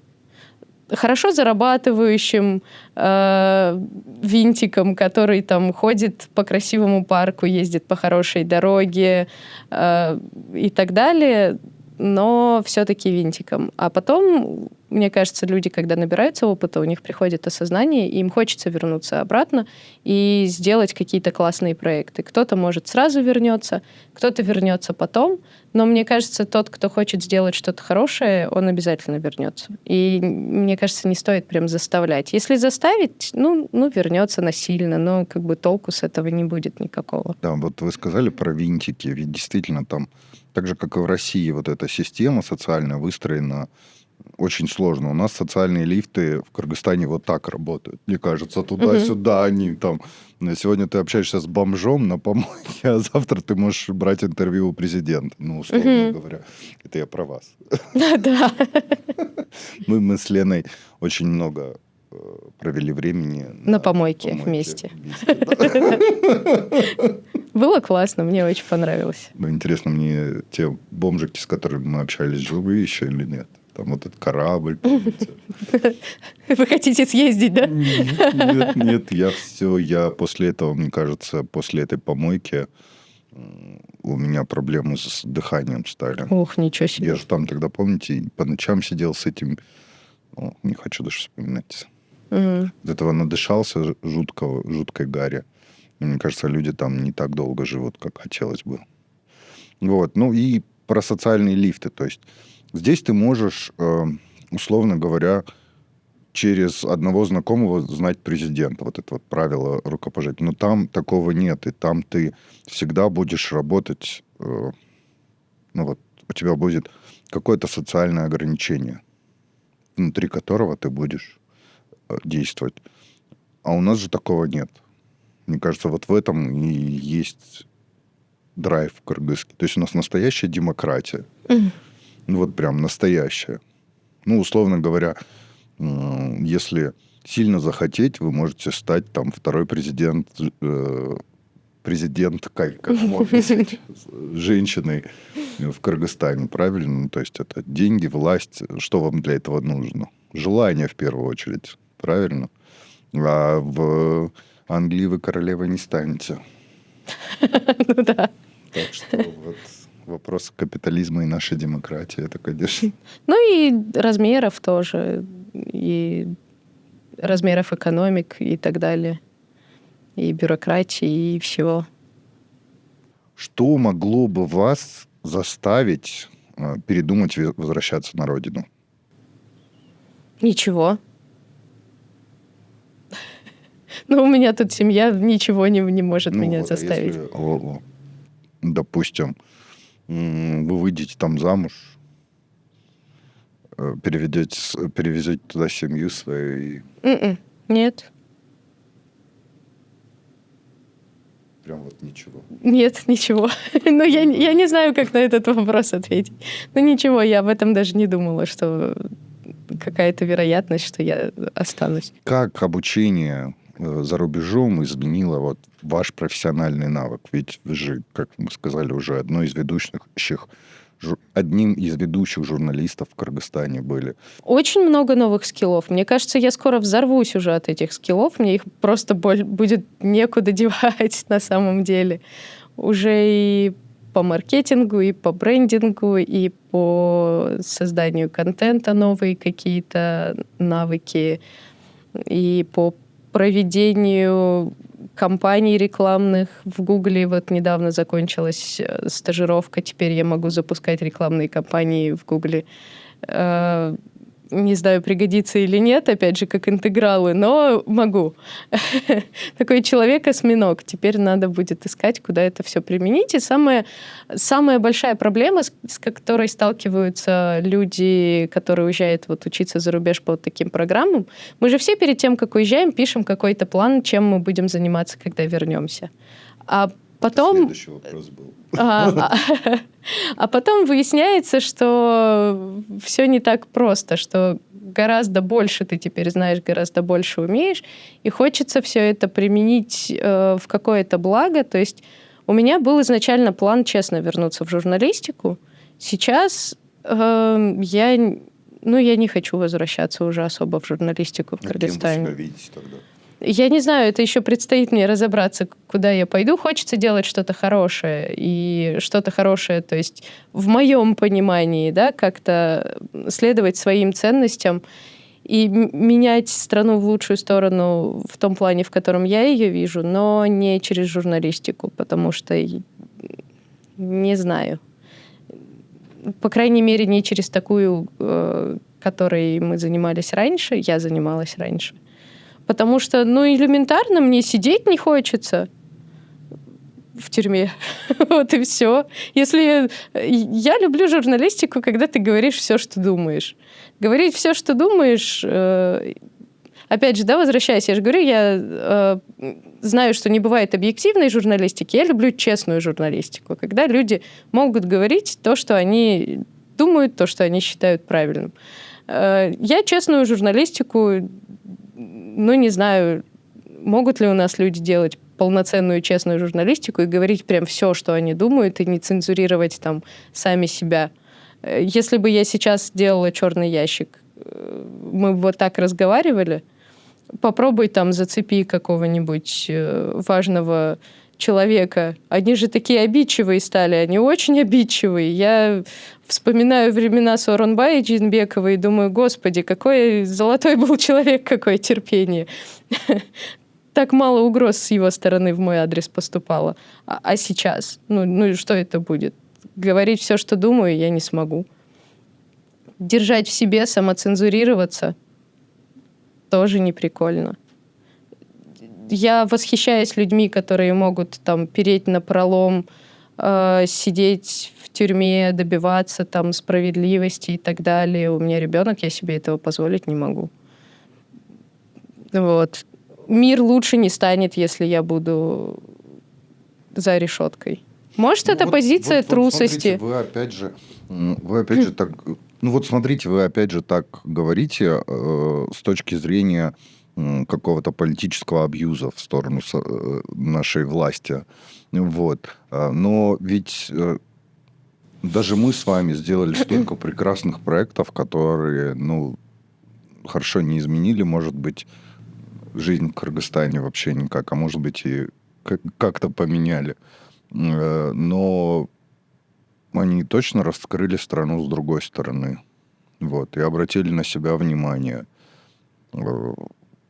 Я думаю, что так обреченно не надо об этом. Нет, я не обреченно, но иногда, когда язык чешется, прям вот хочется что-нибудь ляпнуть, да? А уже нельзя так. Я вот сейчас, когда разговариваю там с ребятами из Узбекистана, из Казахстана, говорю, вот там у нас такие сидят, там вот то делали, такое расследование. Или вот там, вот мой проект, вот такой я делала. Они такие, типа, у нас такого никогда нельзя было делать. Я говорю, вот теперь посмотрите, сложно, когда у тебя что-то есть, а потом у тебя это резко отнимают. И теперь вот так нельзя. Я думаю, не сказать, что отняли. Я думаю, показали, что может быть, если будет так, как вы хотите. Я бы вот так сказал. И каждый, я думаю, журналист задумался. Многие, конечно, остались при своем мнении, делают то, что хотят. Но вот возьмем, допустим, того же Адиля Турдукулова, который подкаст вы тоже можете посмотреть ниже. Вот. Они же с Булатом как занимались расследовательской журналистикой, так и занимаются, да. Условно говоря, возьмем того же Ушакова, подкаст, которым вы тоже можете посмотреть ниже. Он тоже как занимался своей экологией, так и занимается. Тут вопрос же, кого ты тронешь и кого ты обидишь. Ну, да. Так много же построено на каких-то детских обидах и каких-то И причем незакрытых ты можешь гельштальтах. даже не представлять, Да. что ты его обижаешь, да, на самом деле ты его обижаешь. Ну, вот здесь мы правы, конечно. Вот сейчас мы поговорим об образовании. Может быть, это тоже кого-нибудь заденет. А вам еще улетать. Ну, я думаю, что все будет... Вот я вам скажу, как я думаю, да. Я думаю, что Кыргызстану, наверное, кыргызскому народу, вот так правильно скажу, нужен был такой лидер, который мог бы усмирить вот эту всю нашу революционную движуху. Потому что меня, допустим, она напрягала очень сильно. Ну, реально сильно напрягала. Ты живешь и думаешь, блин, а вдруг завтра опять какая-нибудь революция? Ну, вы же понимаете, о чем я говорю, да? Я понимаю. Вот. И с точки зрения попробовать жить по-другому стоит. Но я понимаю, что вернуться обратно у нас уже не получится. То есть это шаг в одну сторону. Ну, вы поняли, о чем я. Да, я поняла, о чем вы, и поняла, что, опять же, я не могу ничего сказать, потому что я самоцензурируюсь, потому что все, что я хочу сказать, оно вот прям... пип. Ну, к сожалению, по-другому никак не будет, я думаю, у нас в ближайшее время. И вы вспомните в первую страну, в которую поехал наш глубоко уважаемый президент, несколько раз он ездил, это была Туркмения. Я надеюсь, что мы, как в Туркмении, жить не будем. Что я хотел вам однозначно сказать по всему этому поводу? Вот я когда учился там, в Забугорье, я недолго учился, то есть у меня там программы совсем короткие были, там месяц, полтора, 3, чего-то такого. Но мне никогда не хотелось там оставаться. Меня всегда тянуло на родину почему-то. Ну, потому что даже не потому, что здесь семья, а просто я себя там всегда чувствовал некомфортно. Потому что это другая культура, потому что ты там гость в первую очередь, и к тебе там нормально относятся, пока идет твоя программа. Как только ты там остаешься, ты сразу же стаешь мигрантом. Потому что там другое понимание жизни. Вот. И, наверное, в возрасте после 25, после 30 уже сложно вообще адаптироваться в это все. То есть, когда ты студент молодой, условно говоря, 18-19 лет, и когда ты едешь туда, ты там обживаешься, у тебя появляется комьюнити какое-то свое, и ты ассимилируешься там быстро к другой жизни. Ну, как и к студенческой жизни ты ассимилируешься после школы. Но вот в зрелом возрасте, я думаю, это очень сложно уже. Замечаешь сразу, есть какие-то вещи, которые плюсы-плюсы, а есть такие вещи, которые прям, минусы. И с ними сложно мириться. Особенно, да, вот Давайте в таком... Топ-5 минусов. Топ-5 минусов. Первое, что меня убила система здравоохранения. То есть она в какой-то степени классная. То есть я слышала отзывы от знакомых, если у тебя какое-то серьезное заболевание, да, там больше шансов, что тебя вылечат, чем здесь, да. Но если у тебя какая-то, скажем так, механическая поломка в организме, у меня вот были проблемы с шеей. Я пыталась записаться на прием к врачу в феврале, а в итоге мне назначили... Да, у меня был созвон с врачом в мае, и назначили физический прием в июне.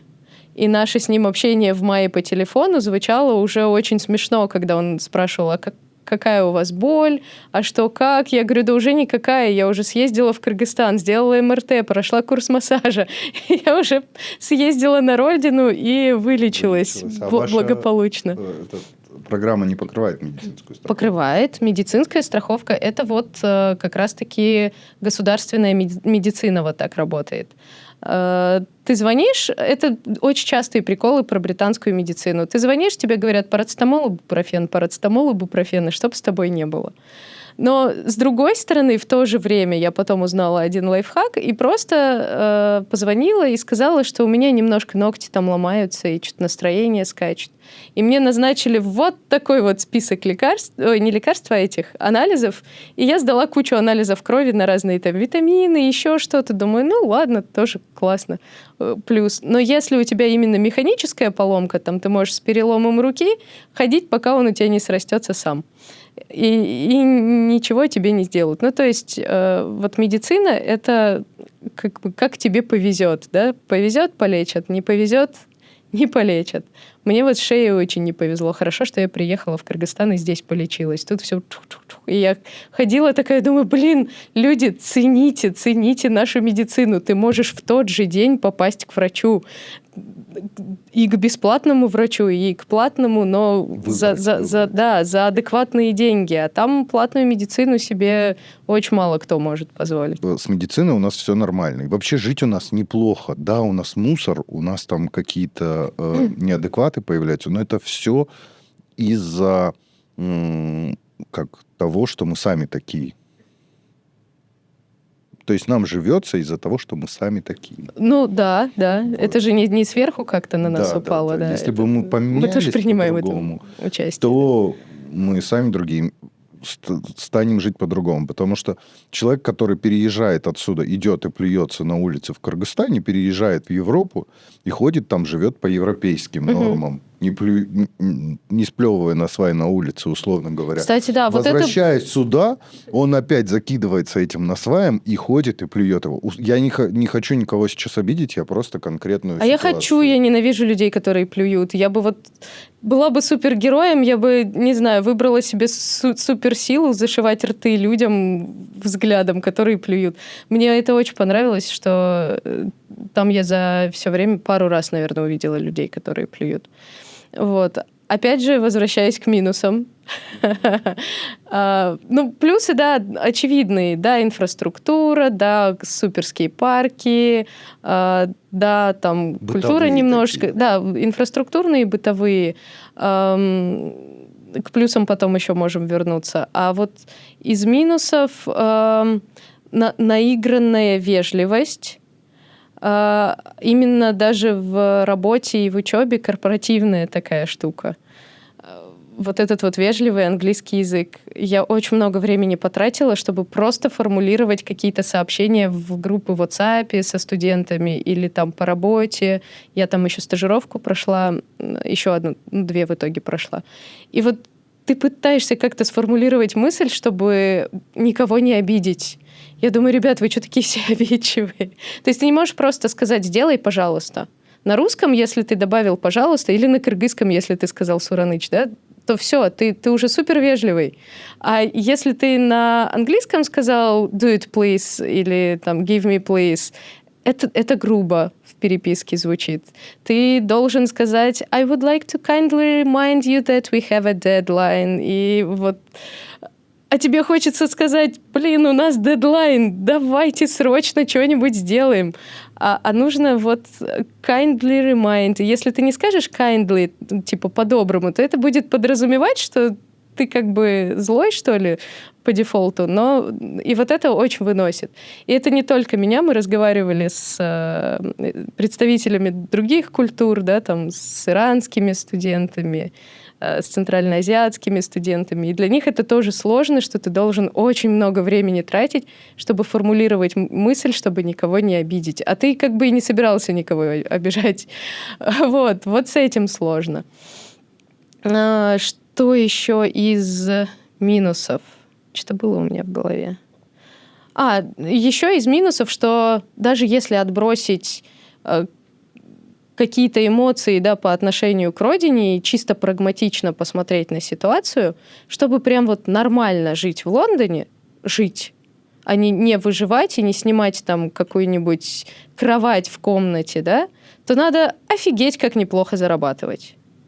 Вот, чтобы жить, а не жить в каком-нибудь районе, который условно похож на окраину Канта. Потому что в Лондоне есть районы, которые ты идешь, такмак. А это тоже Лондон. И даже не задворки, а какая-нибудь третья зона из там 6-7 зон. То есть жить в Лондоне — это очень разное понятие, смотря как. Ты можешь там спать на вот этих двухъярусных кроватях, где вас 5 человек на одну маленькую комнатку, ходить по такому не особо чистому и не особо безопасному району.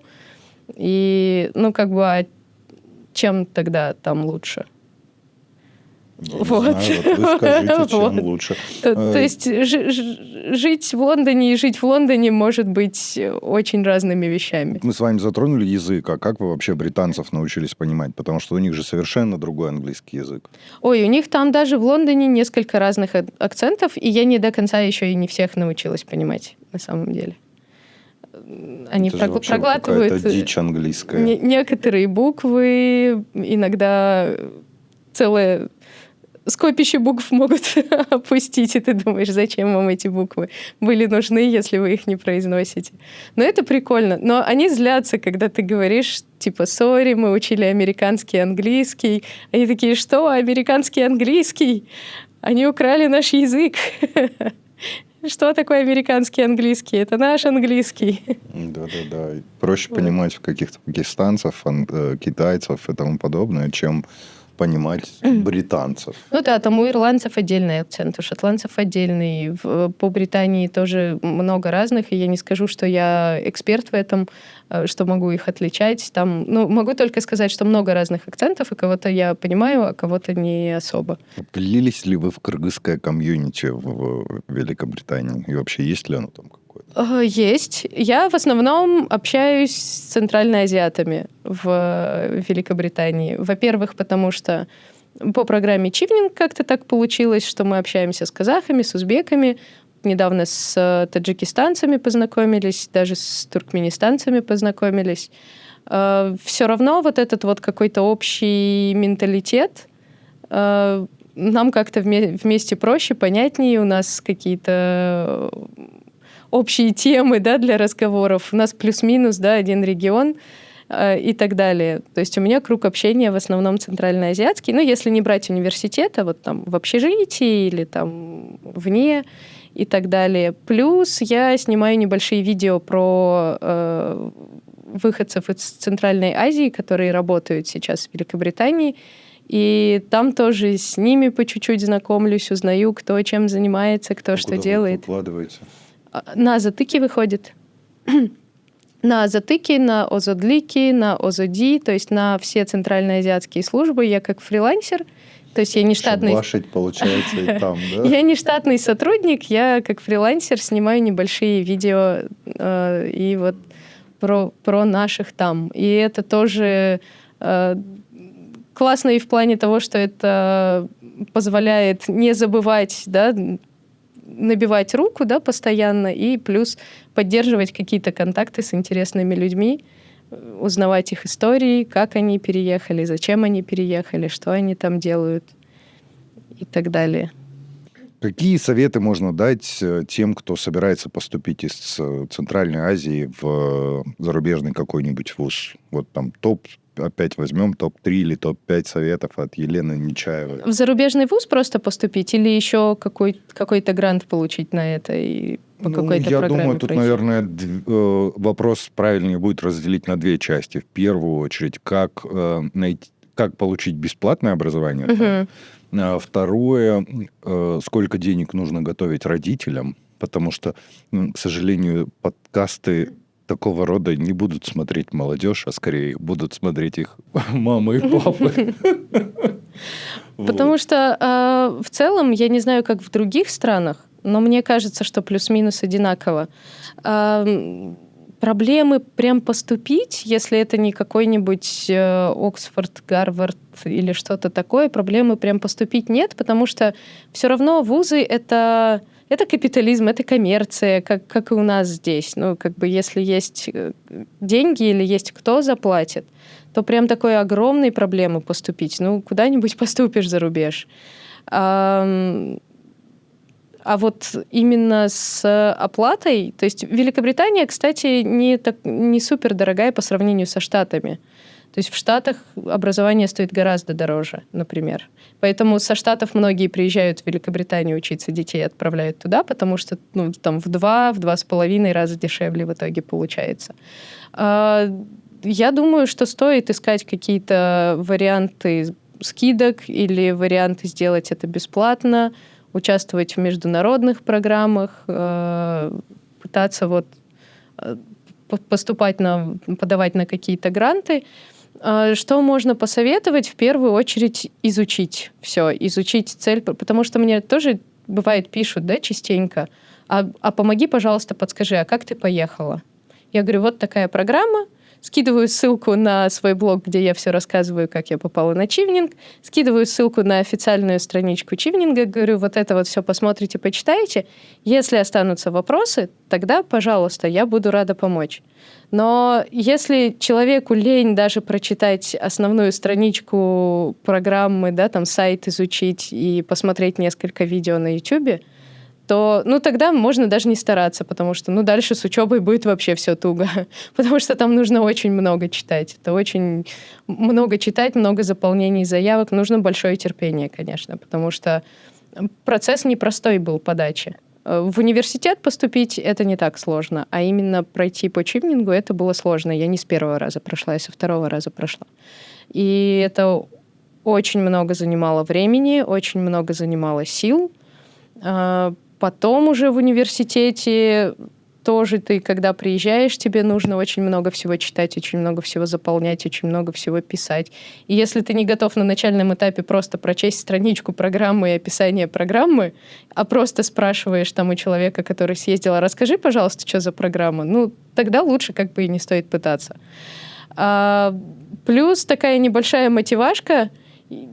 Как раз недавно у нас была прощальная вечеринка для всех чивнеров. Понятно, что еще у нас идут экзамены, еще диссертации и так далее. Но летом обычно проходит большой ивент, где собирают всех чивнеров. И там мы долго общались с одним чивнером из Казахстана. И я узнала, что он прошел с 7-го раза. С 7-го человек подавался 7 раз и прошел. И если есть целеустремленность, если есть цель, можно ее добиться. А в ВУЗе это комьюнити зарубежное в основном или местное на вашей программе? У нас, и вообще в целом в Лондоне очень международное комьюнити, очень международное, со всех стран мира. У меня когда спрашивают, расскажи, какие они британцы. Я говорю, я понятия не имею. Я коренных британцев, если там 2-3 видела за все это время, то, все. А так со всех краев. И это очень большой плюс, потому что ты можешь получать опыт разных стран мира. Это очень интересно общаться с разными людьми. Я обожаю именно это diversity, это называется на английском, как разнообразие, да, людей. Это тоже, мне кажется, один из моментов, который двигает и образование, и, в принципе, развитие какое-то двигает страны, когда страна собирает очень разных людей в одном месте. И, мне кажется, от этого большой плюс Великобритании тоже, что у них так много разных людей, потому что ты идешь по улице, и ты реально как в кино. Они настолько разные. У нас же все плюс-минус одинаковые. Я не говорю, что там они плюс-минус одинаковые, а я такая, нет, мы. Я тоже прям basic человек, да, один из толпы. Мы здесь все одинаковые примерно. А там ты ходишь, они реально все так выделяются, все очень разные. И это прикольно, когда общаешься, у всех же свой бэкграунд, все что-то прошли, у какой-то страны так, у какой-то страны так. Это классно, когда начинаешь в какой-то команде с кем-то работать и перенимаешь какой-то опыт другой страны. Это очень круто. Вы упомянули, что вы общались с Чивнер комьюнити. Не знаю, правильно я неправильно сказал. Из этого комьюнити какой процент не хотят возвращаться домой или кто рассматривает жизнь в какой-то другой стране? Из тех, с кем я общалась, опять же, да, в потоке 1300 человек в этом году. Нет, я имею в виду личное больше, общение, да. Личное общение — это, естественно, крохи, да, с кем я пообщалась, но больше было тех, кто хотел либо остаться, но остаться сложно, потому что виза, либо уехать куда-то поработать где-то в другой стране за рубежом. Но в то же время были и люди, которые меня вот очень вдохновила из Узбекистана. Ирина Матвиенко. Она глава фонда «Не молчи, КЗ». Она занимается домашним насилием, борется с домашним насилием, этот фонд. И вот мы с ней, когда разговаривали, она говорит, я вообще даже близко не думала, что я могу где-то остаться или что. Она говорит, я чувствую, что я там могу что-то сделать. Я реально меняю жизни людей, я помогаю людям, кто я здесь, а там я реально что-то значу. И, конечно же, я вернусь. Ну, Вот. мне очень понравилось ваше выражение про винтик. Да, ну так и есть. Потому что ты выходишь, да, в этот большой город, и вот они, эти люди туда-сюда бегают. Но и на самом деле там чуть-чуть даже на работах по-другому обязанности распределяются. Не так, как у нас. То есть у нас человек чаще всего на работе делает все. Там у тебя есть какой-то объем задач, выше которого ты, дальше которого ты, скорее всего, не уходишь. И потом вот ты так по чуть-чуть перемещаешься. Мне кажется, что если нашему любому человеку дать мануал и сказать, собери мне бомбу, он возьмет и соберет. Её просто, ну да, у тебя есть задача, ты ее решаешь. Условно говоря, да. Ну вот с кем мне удавалось работать, меня всегда это поражало. У нас съемочная группа, в лучшем случае выезжает 4 человека, да? В лучшем случае. 5, ладно, с водителем. Вот. А, допустим, возьмем тоже китайское телевидение, любое. Я когда первый раз увидел, что у оператора может быть помощник оператора, а у помощника оператора может быть еще один помощник, и съемочная группа для создания одного сюжета состоит из 20 человек, меня это поразило. Ну, то же самое, что и в Японии, там, в каких-то других зарубежных странах, когда человек выполняет только вот такую маленькую часть в свой функционал, но он в нем разбирается. Вот. Но мне всегда это напоминает, знаете, что? Вот когда лошадки вешают вот так. Вот мы недавно тоже это обсуждали с ребятами, с друзьями, и непонятно, как правильно. То есть у меня там есть друзья, которые работают вот в больших корпорациях, и говорят, что, есть люди такие, да, там, которые вот, вот совсем. Но при этом система как-то работает, и она работает классно. И все работает хорошо. При этом у нас, я не знаю, сравнительно, у нас очень много талантливых людей. Талантливых, работоспособных. Мне кажется, периодически вот эта вот нехватка ресурсов, нехватка времени, нехватка чего-то, она, наоборот, заставляет людей как-то развиваться, более креативно мыслить, выходить из ситуации, больше учиться и так далее. Но при этом почему-то вот так гладко оно не всегда работает. И вот не поймешь, почему так происходит. Но если сравнивать... вот что я поняла, если сравнивать, да, там, тот же наш рынок труда или наше образование и зарубежное образование, мы очень сильно себя привыкли недооценивать. Мы очень сильно и часто считаем себя хуже, ущербней, менее профессиональными, у нас меньше знаний. И из-за этого мы даже меньше добиваемся, чем могли бы. Я, допустим, даже не рассматривала поступление там, я не знаю, поступать в Оксфорд куда-нибудь или в Кембридж. А хотя могла бы попробовать. И мне кажется, даже есть шанс, что у меня бы получилось.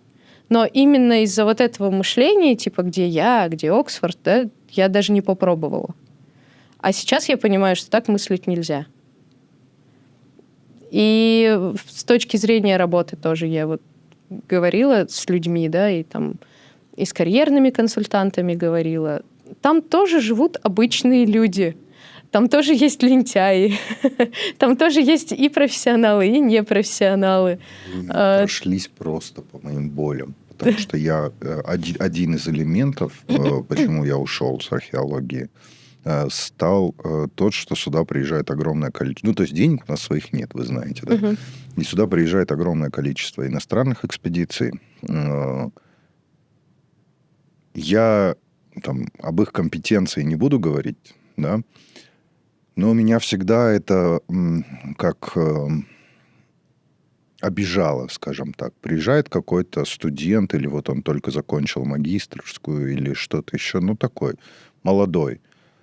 И он относится к нам как, ну, так, чтобы никого не обидеть, как к людям третьего сорта, условно говоря, что мы здесь в Азии живем, ничего не знаем, до сих пор ездим на верблюдах, и вот он, белый человек, приехал, нас сейчас всему научит. Хотя у нас уровень образования очень высокий, я считаю, и благодаря советской методике образования, которая вот в данный момент уже практически рассыпалась, потому что много людей говорят, что там в Кыргызстане не осталось хороших вузов, давайте развалим, да, последние, которые остались. Еще, когда мы учились, вы вспомните, Бишкек был студенческим городом.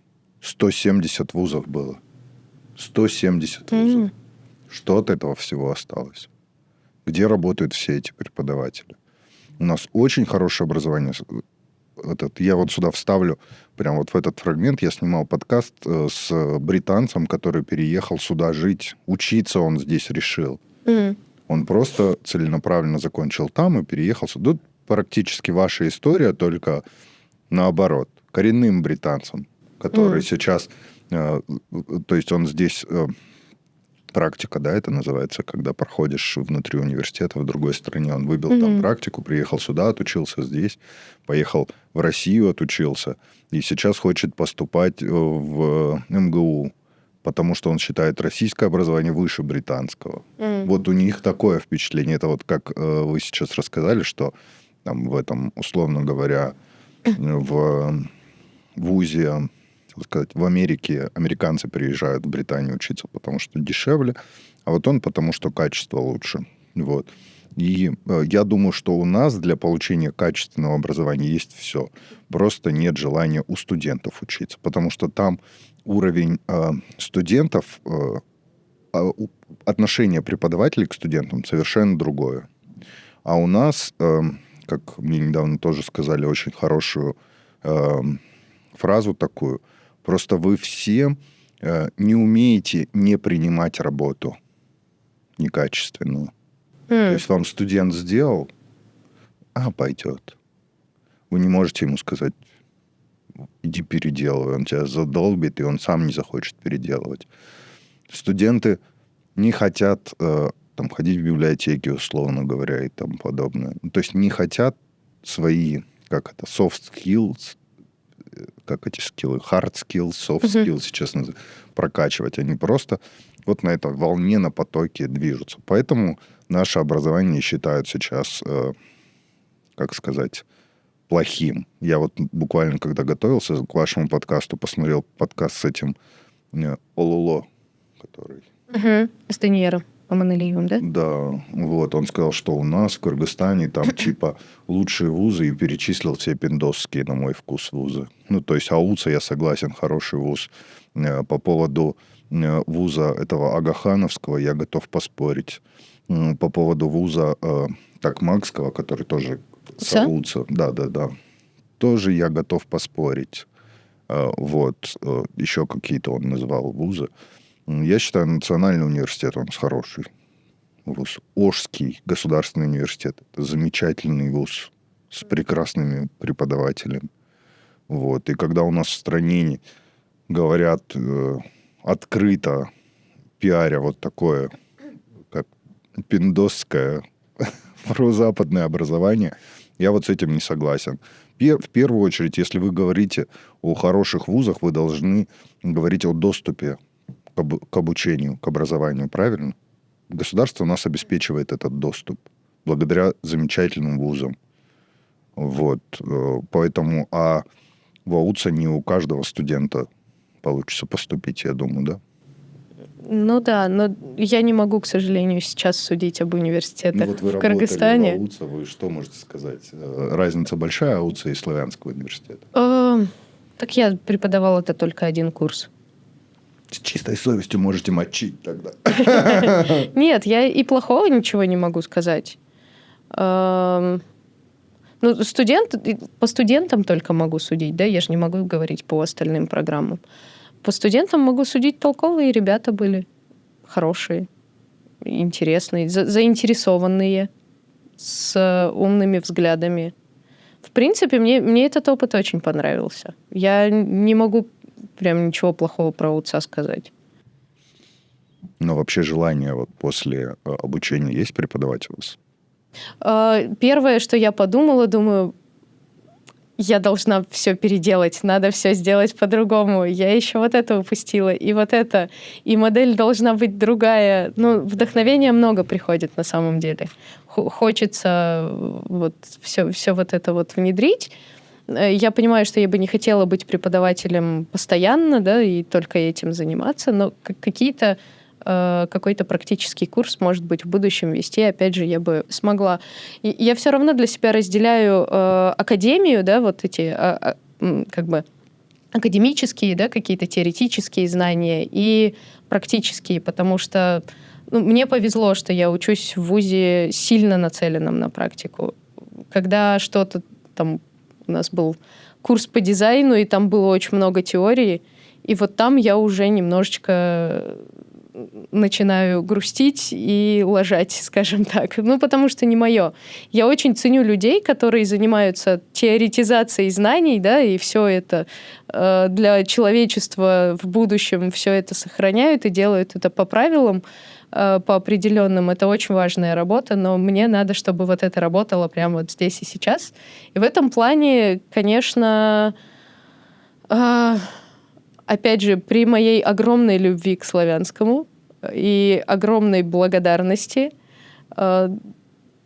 опять же, некорректно сравнивать славянский 12-летней давности и Я думаю, вас сейчас там проректором сделают. Мой британский вуз сейчас, да, но то, что там сейчас все идет, вот мы изучаем кейсы, которые вот прямо сейчас, мы изучаем то, что происходит прямо сейчас.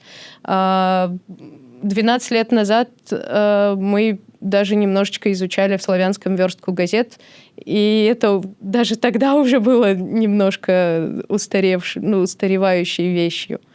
Вот этого немножечко, мне кажется, не хватало. Это же базовое образование. Вы же получали базовое образование. И в базовом образовании, я думаю, вы должны знать, как верстали газеты. Ну, да, может быть. Или, может быть, я про такое... то есть, у меня же историческое образование. Да. Классически мыслю. То есть, как я могу... Это, условно говоря, выучить историю без истории каменного века. Ну да, может быть. Но я, опять же, не эксперт по образованию, и в университете я, опять же, преподавала какие-то именно такие ремесленные, практические вещи, которые можно ручками поделать. Я вот про это. Вот вы знаете, раньше было популярным говорить, что не нужно учиться. Угу. И типа вот там перечисляли 10-20 успешных людей, которые без образования смогли достичь многого. Как вы к этому относитесь? Я по-разному в разное время к этому относилась. Когда надо было разрушить, вы это поддерживали. Да, сейчас вы переобулись и стали... А нет, я пойду поучусь и сделаю. Нет, когда я училась, когда ты идешь учиться на журналиста, и особенно с моим вот этим практическим складом ума и отсутствием терпеливости абсолютно, мне казалось, господи, зачем нам вот это? Зачем мы вот это учим? Мне хочется начать, чтобы меня уже журналистике какой-то учили. И так далее. И когда мы выпустились, да, были люди, вокруг меня были примеры классных журналистов, которые не учились в журналистике, которые перешли из других специальностей или профессий. Когда-то некоторые смежных, да, там с филологией, например, а некоторые вообще кто-то из парикмахеров, кто-то, из совсем не сочетающихся, да, сфер. И все равно у них классно получалось. Но я не могу говорить, надо учиться или не надо учиться. Я могу только сказать про свой пример, потому что если бы я не пошла учиться в журналистику, я бы не стала журналистом. Вот и все. Я стала журналистом, потому что я случайно выбрала эту специальность для обучения. И для меня это было критично, что я обучилась. Мне кажется, образование, оно дает, опять же, вот какие-то такие вещи, которые... Ну да, мы можем говорить о каких-то уникумах, которые там... Естественно, человек может обучиться сам. сейчас столько источников информации, ты можешь на видео на YouTube, даже в ТикТоке ты можешь больше получить и больше навыков и знаний, чем там магистранты и доктора. Ну, такой объем информации в интернете. Но сможешь ли ты это сделать? Опять же, вот большой вопрос. Мне кажется, далеко не все люди могут чего-то добиться и начать что-то делать, да, как-то работать где-то и добиваться каких-то успехов в какой-то профессии без обучения, без образования.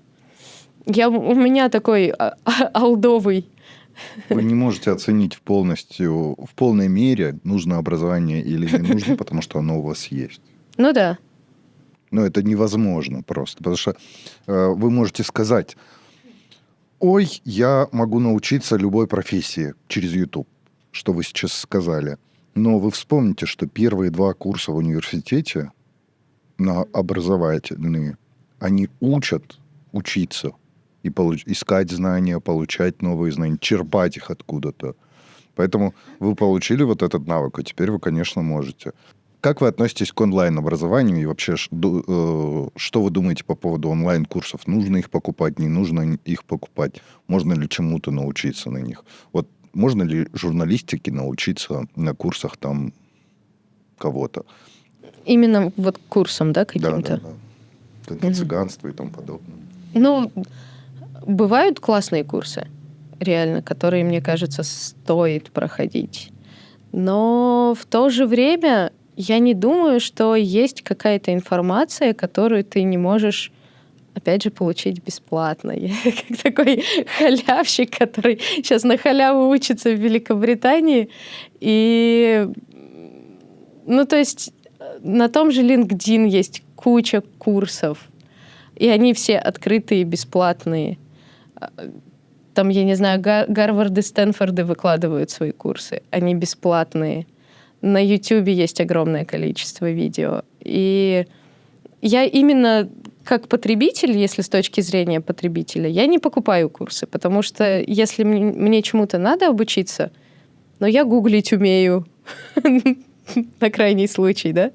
Очень много площадок, которые предоставляют бесплатные знания. Ты иногда думаешь, что их такое количество, этих бесплатных возможностей, что ты просто не успеешь все это изучить. И я не против людей, которые зарабатывают на курсах. Может быть, для кого-то легче так воспринимать, идти к человеку, которому ты доверяешь. Там, может быть, кому-то больше подходит формат сидеть там с кем-то в группах и там, за счет общения как-то. Может быть, так лучше информация воспринимается. Но мне, если что-то надо, я доковыряюсь и найду. Если мне нужно что-то прям супер конкретное, там, подготовиться к какому-то тесту, допустим, по тому же английскому языку, я буду заниматься индивидуально с преподавателем и делать то, что надо конкретно мне. Вот. Это мой подход к обучению меня.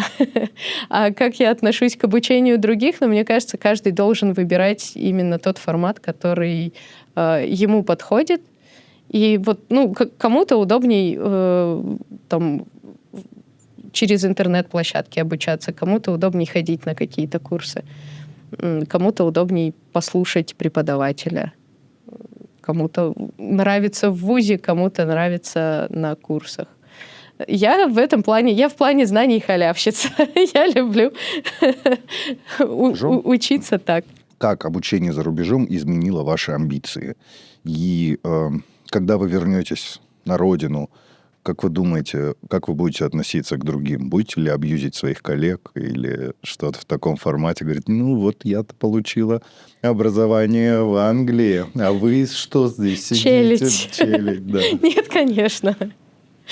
У меня, наоборот, я такой человек. Я живу в общежитии очень красивом, которое похоже на колледж Гарри Поттера. Там, прям очень классно. Я называю его «Моя общага».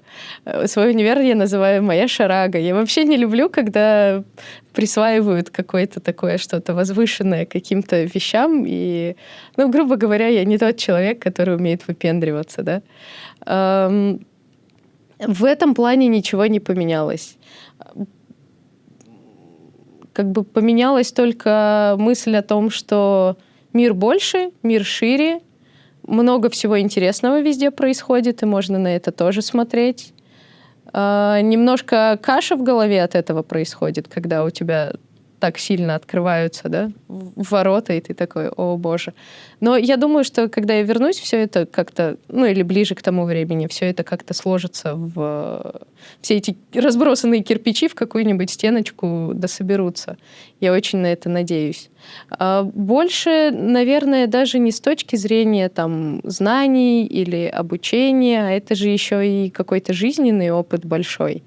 И то, что мне говорили мои предшественники, они всегда больше всего советовали не трать слишком много времени на учебу, живи, старайся жить. И вот то, о чем мы не поговорили, это о плюсах, о том, чего мне бы хотелось, чтобы здесь появлялось больше, да. Это отношение к спорту. Там очень много людей занимаются спортом. Здесь, ну, вот... Вы выпали из информационной политики. У нас стадионов сколько сейчас стадионов, да. Футбольных. Я имею в виду не какие-то как бы колоссальные проекты, а вот из своих знакомых, да, перечислить вот сколько людей из там моих знакомых, из близкого окружения занимаются спортом. Так, чтобы регулярно. Ну нет, а что мне вот там понравилось, что люди, очень много пенсионеров занимаются. Не так, что ты приходишь в спортзал, и там фитоняшки. Очень много разных людей, разных возрастов, разных комплекций, и все стараются заниматься спортом. Может быть, это из-за системы здравоохранения, потому что тебе лучше сберечь свое туловище, чем ждать, пока ты отнесешь его к врачу. Может быть, поэтому, но хочется. В целом, активные пенсионеры — это классно. Мне хочется это тоже видеть здесь, потому что и, может быть, как-то попробовать этому способствовать, я не знаю. Хотя бы со своей мамы начать, да, элементарно. То есть, ну вот, поколение наших родителей, они же все, там, после 50-60, считай, жизнь кончилась. Они начали готовиться уже, там, откладывать на черный день. Гробовые. Да, да. То есть у них... Они не живут, они вот уже как-то пытаются завершить свою жизнь, да, они живут жизнями своих детей, с жизнями своих внуков, а своей активной жизни у них нет. И вот как-то хочется на это тоже влиять и хотя бы начать со своих родителей, да. Что еще? Плюсы. Да, плюсы. Нету больше плюсов. Не, ну, да и вот все, пожалуй. Короче, возвращайтесь, друзья, обязательно возвращайтесь после зарубежного образования, как собирается сделать Лена, как сделали, ну, десятки, наверное, или тысячи кыргызстанцев, которые здесь, и не думайте о том, что если не используйте вот эти чит-коды, я уеду в ту страну, где живется лучше, мне же там лучше будет, пытайтесь улучшить жизнь в своей стране. Правильно я сказал? Абсолютно. Что вы можете нашим зрителям пожелать в конце? Чтобы хорошо было не там, где вас нет, а там, где вы есть. Глубоко философские. Цитаты великих. Да. Вот я теперь понимаю, почему молодежь нас скуфами называет. Я, кстати, пропустила, кто такие скуфы. Вот, напишите обязательно в комментариях, кто такие скуфы. Вот. Спасибо, Лен, большое за прекрасно проведенный подкаст. Вам спасибо большое. Вот, я думаю, мы с вами будем уже заканчивать, потому что время 9 час, а мне к детям надо. Жена пишет. Вам тоже надо наверняка. Вы скучаете же наверняка сильно. Да ужас, кошмар. Вот это... Если бы мне еще раз сказали так надолго уехать от ребенка, мне кажется, я бы уже не согласилась. Вот это была вещь, к которой я оказалась совсем не готова. А вот вы подумайте, как британцы к этому относятся. Они совершенно по-другому к детям относятся. Да, вот эту вещь я заметила. У меня сначала был культурный шок, когда я... Поэтому я вам хочу намекнуть, что мы живем вот этим... У нас культурный баланс такой. Сначала ты живешь для себя. Вот как нас учат жить. Там, как в университете есть. Ты 2 года проучись нормально, а дальше типа зачетка будет на тебя работать. Потом у тебя дети появляются, и ты живешь только ради детей и для детей. потом они у тебя вырастают, то ты вот какой-то свой контекст заканчиваешь, и у тебя все, жизнь закончена. Там ради внуков чуть-чуть пожил, и начинаешь думать уже собирать гробовых. Это вот наш культурный код. Вот задумайтесь об этом. И вы себя никак поменять не можете. Вы только себя можете вырвать из этой и поместить в какую-то другую культуру. Ну Не вот знаю. вы сами ответили на тот же самый Не, вопрос. я просто безумно скучаю. Не то, чтобы я для него живу. Ему нормально без меня, но он тоже скучает жутко, и я скучаю жутко. Просто он кайфовый, и я по нему скучаю, вот и все. Не то, чтобы я для него живу. А про британцев, да, сори, что задерживаю, но Не-не-не, мы с вами... я приехала туда осенью, и первое, что заметила, холодно же, началось там в ноябре, ближе к декабрю, и я смотрю, родители идут такие в куртках, шапках, и дети вот эти в шортах, в платьишках, с коротким рукавом. Думаю, нормально, родители, вы себя не забыли одеть, а детей одеть забыли. Вот. А оказывается, это так их приучают к прохладной погоде, закаляют, плюс у детей другой теплообмен. Медицину, да. Не, на самом деле британские ученые доказали, что это правильно. Надо... во-первых, понять, что после 17 года в Британию переехало огромное количество русских, и их король сейчас тоже является, он же там на часть какой-то русский, так что... Да вы правда быватник. Я шучу. Да. Вот, нет, на самом деле...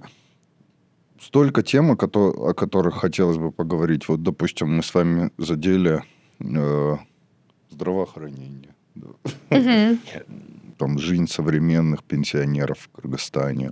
И столько проектов, которых можно сделать вообще, о которых никто не говорит и неинтересно. Вот все думают там о хайповых темах, если в Бишкеке убирают троллейбусы.